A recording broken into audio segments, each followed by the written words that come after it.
Cet exercice de prise en main du logiciel KiCad consiste à effectuer la saisie de schéma, le routage et la simulation de commande chez un fabricant de PCB, d'une carte d'interfaçage entre un compteur EDF disposant d'une sortie de téléinformation et l'entrée série RX d'une carte Raspberry Pi. Un extrait de la documentation de l'un de ces compteurs donne le format des données qui sont générées.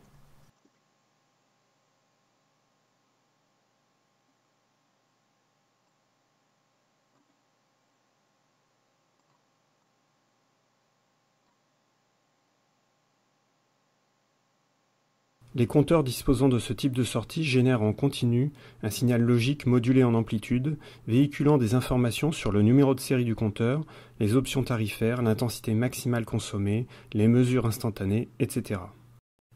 Voici un exemple de carte finalisée.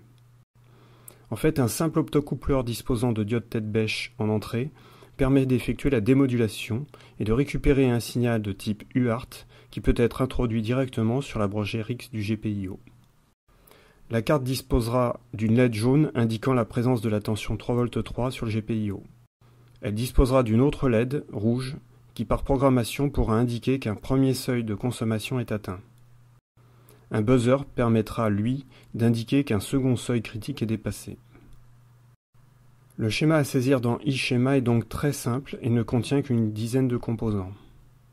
Une vérification de celui-ci indique que des entrées du GPIO sont non connectées, ce qui est normal du fait qu'elles sont inutilisées dans l'application.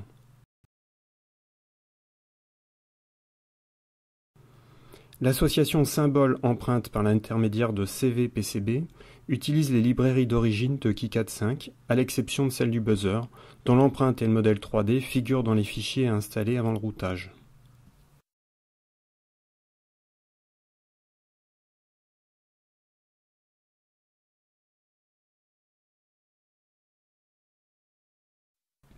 Il faudra ensuite générer la netlist.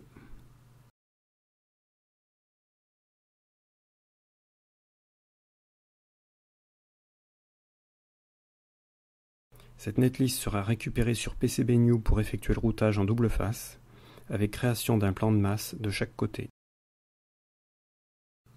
Le routage devra correspondre aux règles de conception imposées dans le sujet et au modèle de disposition fourni.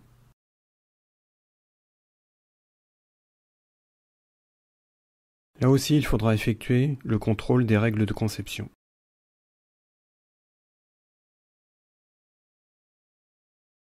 Le rendu 3D sera alors de ce type.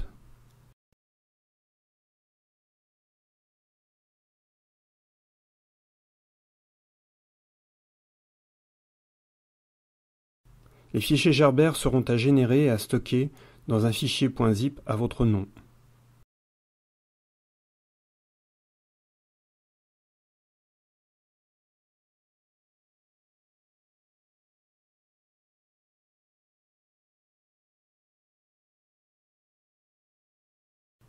La simulation d'une commande chez un fabricant se fera sur l'un des 3 sites proposés.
On peut remarquer que la visionneuse Gerber de JLC-PCB affiche la sérigraphie du côté bottom par transparence.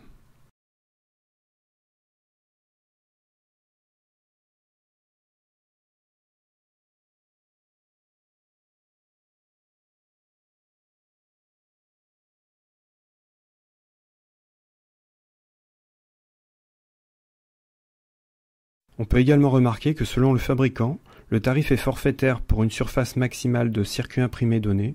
Pour d'autres, le tarif est calculé à partir de la surface exacte de la carte.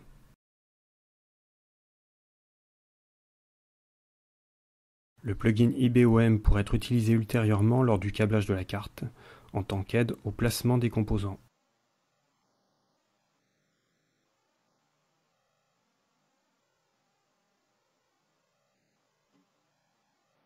Le sujet de l'exercice et toutes les informations nécessaires à sa réalisation sont accessibles sur le site. L'étape suivante consistera à programmer des applications simples, en mode console et graphique, pour récupérer les données issues du compteur.